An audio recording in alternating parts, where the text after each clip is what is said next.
Ciao, sono Michele Righetti. Oggi facciamo il brano numero 27 del Cesi Marciano. È un improvviso di Giovanni Rinaldi in tonalità di La minore. È un componimento dell'età romantica e in questo caso dobbiamo cercare di interpretare molto il brano.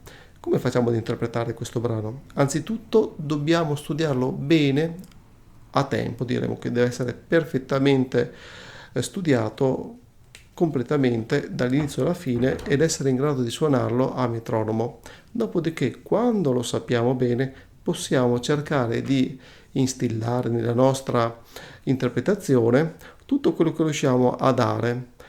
Sostanzialmente possiamo accelerare, decelerare, aumentare di potenza o diminuire.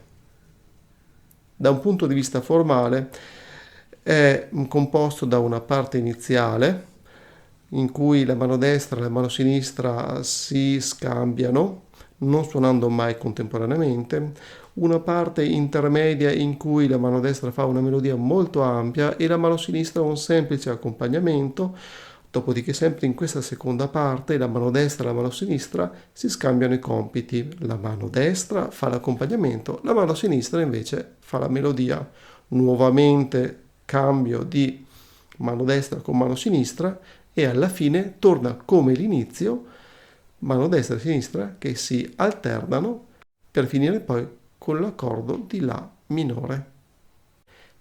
Bene, adesso andiamo a suonare prima a mani separate e poi a mani unite.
Se questo tutorial ti è piaciuto, lascia un like ed iscriviti al canale.